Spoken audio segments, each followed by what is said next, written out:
सच्चिदानन्दरूपाय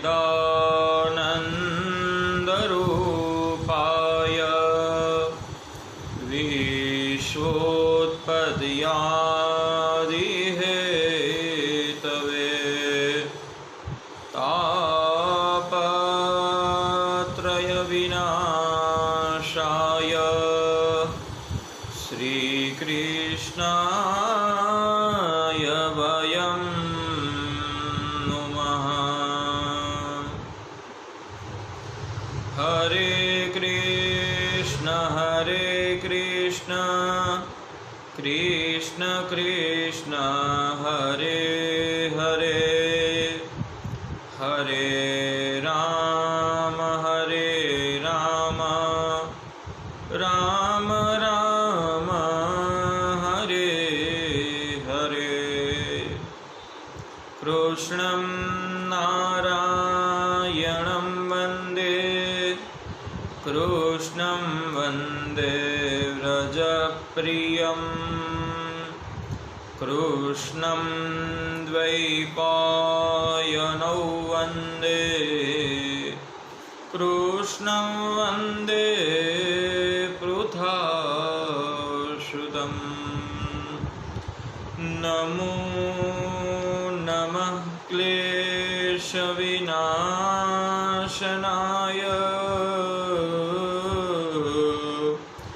निरूपितोदारगुणाढ्याय मनोवयोवेगपुरोजवाय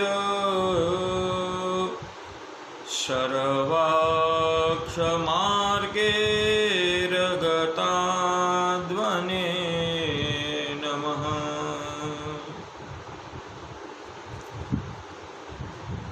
आप सभी को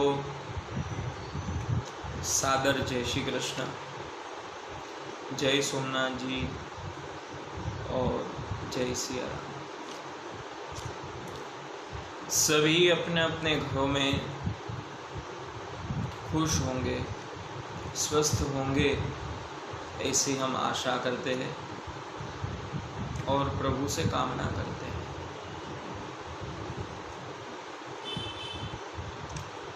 ये संसार जब कोरोना के चक्रव्यूह में फंसा हुआ है तो ये समय को उत्तम समय समझकर हमें प्रभु की भक्ति करनी चाहिए और सारे ही फल देने वाला परमात्मा खुद है। प्रकृति को इंसान ने जब परेशान किया तो प्रकृति प्रभु के पास गई है और फिर बार बार हमें दुख प्राप्त हुआ है।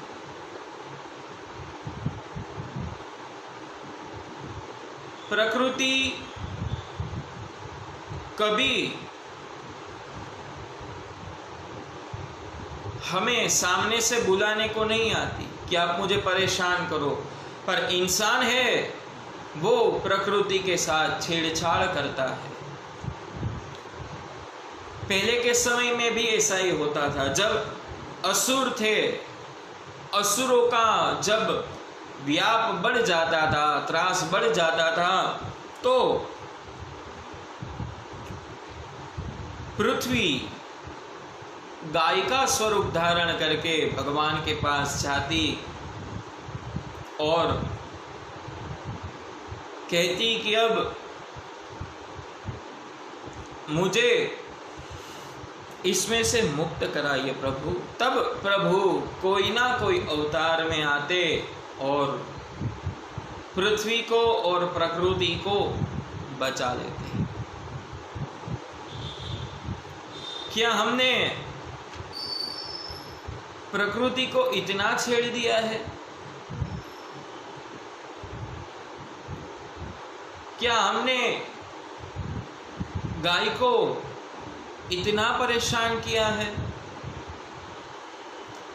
कि आज देखो, भगवान कोई ना कोई स्वरूप से आते हैं। वो हमें मालूम नहीं रहता कि कोई स्वरूप है, कौन सा स्वरूप है।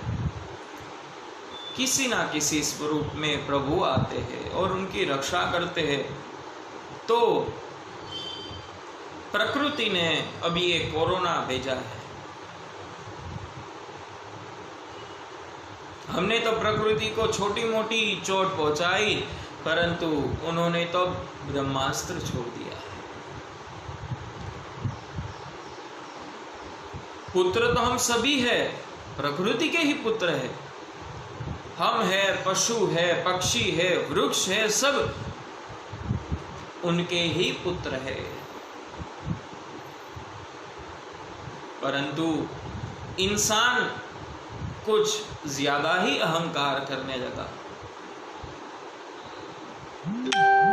तब प्रभु ने भी सोचा कि इनको अब सही जगह दिखानी चाहिए।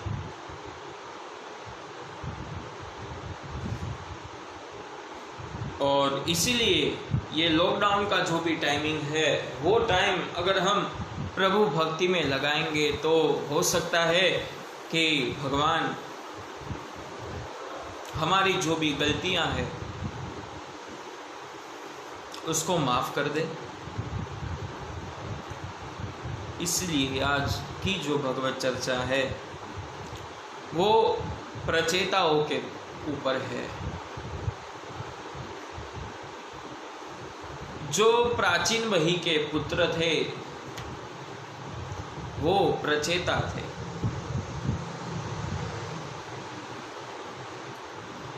और उन्होंने भगवान शिव जी को प्रसन्न करके उनके पास से रुद्र गीता प्राप्त की थी।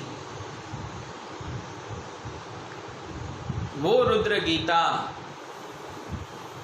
के प्रभाव से नारायण सरोवर के तीर्थ में, यहाँ कच्छ गुजरात में नारायण सरोवर है, वो सरोवर के तीर्थ के किनारे 10,000 साल तक प्रचेताओं ने भगवान नारायण की उपासना की थी।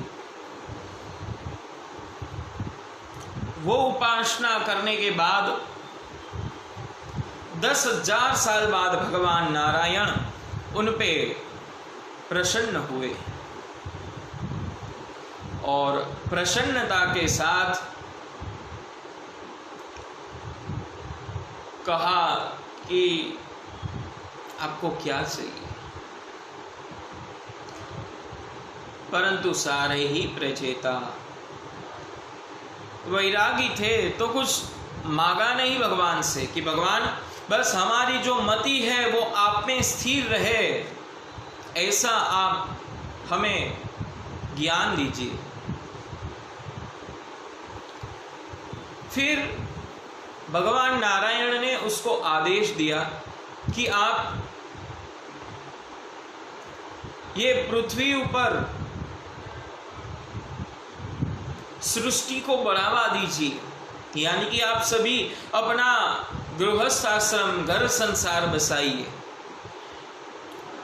तब प्रचेताओं ने कहा, प्रभु आप कह रहे हैं कि हम संसार बसाए, हम बसा लेंगे,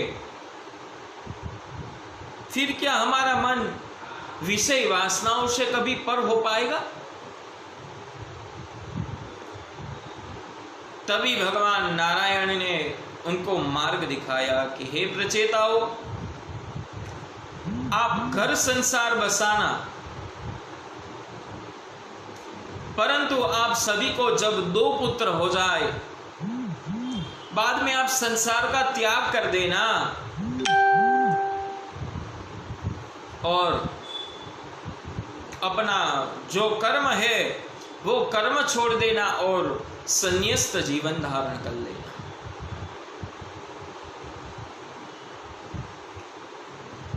तो भी प्रचेता कहते हैं कि अरे भगवान, एक बार अगर ये मन है वो संसार में बस गया तो फिर वो कभी संसार से बाहर नहीं आ पाएगा।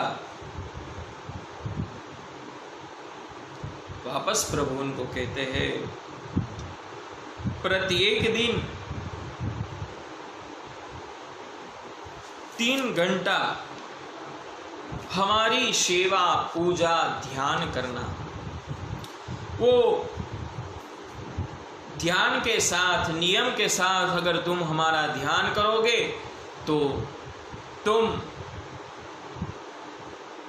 इसमें से मुक्त हो जाओगे। फिर ये संसार तुम्हें कारण रूप नहीं लगेगा, बंधन रूप नहीं लगेगा। और तुम अगर ध्यान से, मन से हमारी पूजा करोगे तो तुम्हारे सारे पाप भी नष्ट हो जाएंगे। पाप एक बार जब नष्ट हो जाता है तब पुण्य की बढ़ोतरी होती है। और पाप ना करे वो महान पुरुष है, क्योंकि पाप की मां ममता है और उनका पिता है लोभ।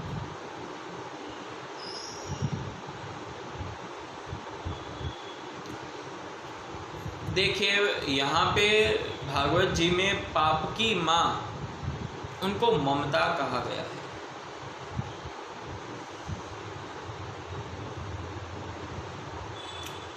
जरूरत से ज्यादा किसी पे अगर ममता दिखाई जाए तो एक ना एक दिन जरूर वो पाप में ही परिणमती है। जैसे भीष्म पितामह थे, उनको अगाध प्रेम था अपने परिवार से। उनके परिवार की रक्षा के लिए उन्होंने अपना जीवन भी नहीं बसाया, संसार भी नहीं बसाया, हस्तिनापुर की सेवा ही करते रहे। परंतु जब महाराज धृतराष्ट्र ने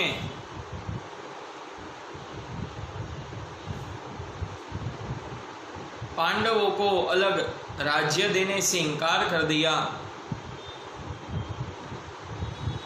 तब महाराज के आदेश के अनुसार उनको राज्य देने से जब इनकार किया गया, तब भीष्म पितामह धृतराष्ट्र को समझाने गए। एक प्रतिज्ञा के द्वारा तो वो खूब दुखी थे ही, परंतु अब दूसरी प्रतिज्ञा की बारी थी। धृतराष्ट्र ने उनको वचन दिलवाया कि अगर पांडवों को अलग राज्य चाहिए तो हम दे देंगे, परंतु आपको यानी कि भीष्म पितामह को पांडवों के साथ जाने का अधिकार नहीं होगा, और आप हम यहाँ पे जो भी आदेश देंगे आपको उसका पालन करना पड़ेगा, फिर चाहे वो धर्म हो या अधर्म। बात ऐसी है कि ममता की जब बात आती है तो भीष्म पितामह की जो ये त्याग है, प्रतिज्ञा है, वो पहले याद आती है। तब भीष्म ने प्रतिज्ञा की थी कि मैं कभी हस्तिनापुर को छोड़ के नहीं जाऊंगा, चाहे पांडव कोई भी राज्य में बसे, फिर भी मैं हस्तिनापुर छोड़ के नहीं जाऊंगा कहीं भी। और जो तुम बोलोगे धृतराष्ट्र, फिर वो धर्म होगा अधर्म होगा जो भी होगा मैं उसको मान्य रखूंगा। उसके बाद धृतराष्ट्र ने पांडवों को राज्य दिया था।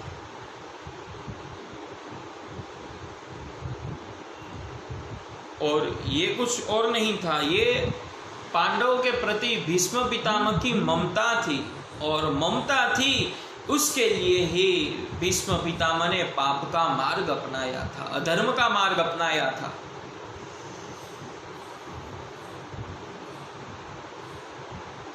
और फिर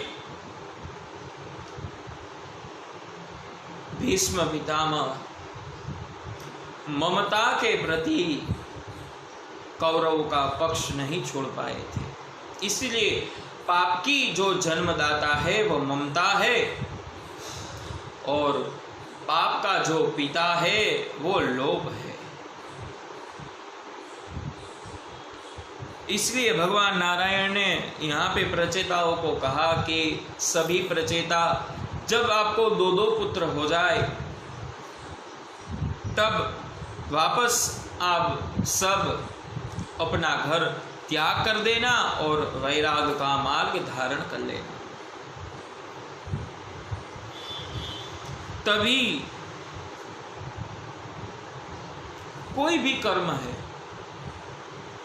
और वो कोई भी कर्म बुद्धि और शक्ति के बिना कभी मुमकिन नहीं है।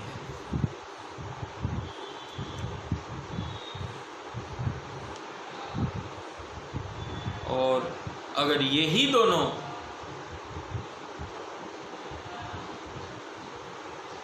भगवान की सेवा में लग जाए तो आराधना के द्वारा हमें भी मुक्ति प्राप्त हो सकती है।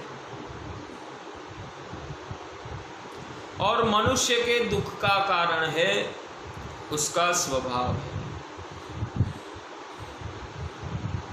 इसलिए कहते हैं मन एव मनुष्याणाम कारणम बंध मोक्षय। मनुष्य के मन का जो कारण है वही उसको बंधन और मोक्ष दिलवाता है। मन एव मनुष्याणाम, जो मन है इंसान का, वो मन जब प्रकृति में लग जाए तो वो उसका स्वभाव बन जाता है। और एक बार अगर स्वभाव प्रभुमय तन्मय हो गया तो फिर कभी भी कहीं भी नहीं जाना पड़ता है। मात्र और मात्र प्रभु की आराधना से ही आपको मुक्ति प्राप्त होती है। बाद में सभी प्रचेताओं ने भगवान नारायण की बात सुन ली और सभी ने अपना अपना घर संसार बसाया। जब सबको एक एक पुत्र हो गया तब एक एक पुत्र हो जाने के बाद वापस वो जंगल में गए और नारद जी की प्रार्थना करके कहा कि प्रभु आप हमें भगवान को पाने के लिए एक रास्ता दिखाइए। तब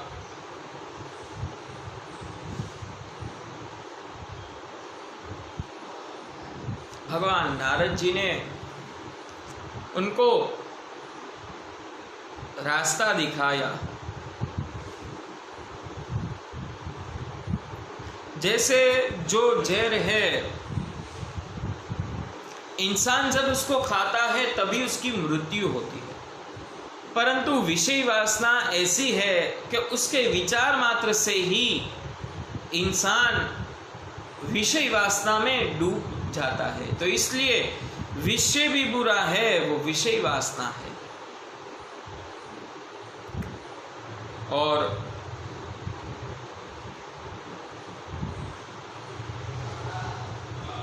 फिर नारद जी उनको कहते हैं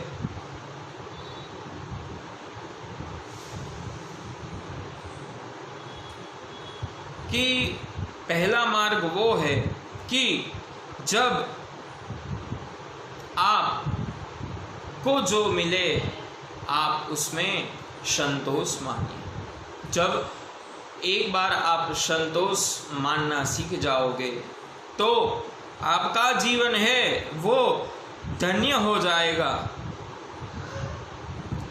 सर्व जीव पर दया रखना। दूसरी बात यह है कि सर्व जीव पर दया रखना, क्योंकि हर एक जीव में, इंसान में भी, पशु में भी, पक्षी में भी, वृक्षों में भी, सब में भगवान का एक दिव्य अंश स्थित है। तो सबके प्रति दया रखना, जो कुछ मिले उसमें संतोष मानना, सर्व जीव पर दया रखना और सर्व इंद्रियों पर संयम रखना। क्योंकि जब एक बार इंद्रियों पे संयम आएगा तो कभी आप विषय वासना में केंद्रित नहीं होते हैं। इसलिए इंद्रियों पे संयम रखना, वासनाओं पे अपना अंकुश रखना, तो आपका जीवन भी धन्य हो जाएगा। देखिए, ये जो 3 मार्ग है वो प्रभु को प्राप्त करने के लिए नारद जी ने जो प्रचेताओं को बताए थे वो मार्ग है। और इसी के साथ चतुर्थ स्कंद की यहाँ पे पूर्ति है और कल से हम पंचम स्कंद की ओर आगे बढ़ेंगे। चतुर्थ स्कंद में हमने 4 मुख्य प्रकरण है वो देखे हैं, जैसे धर्म प्रकरण दक्ष यज्ञ विध्वंस, अर्थ प्रकरण ध्रुव चरित्र, उसके बाद काम प्रकरण है वो पृथु राजा का चरित्र, और मोक्ष प्रकरण है वो प्रचेताओं की कहानी हमने देखी। इसी के साथ चतुर्थ स्कंद की आज यहाँ पे पूर्णा होती है और पंचम स्कंद कल से वापस आरंभ करेंगे। तब तक के लिए आप सभी को जय श्री कृष्ण, जय सोमनाथ जी, जय श्री राम, जय सिया राम। सभी अपने अपने घरों में रहिए, खुश रहिए, स्टे होम, स्टे सेफ। नमस्कार, जय सोमनाथ।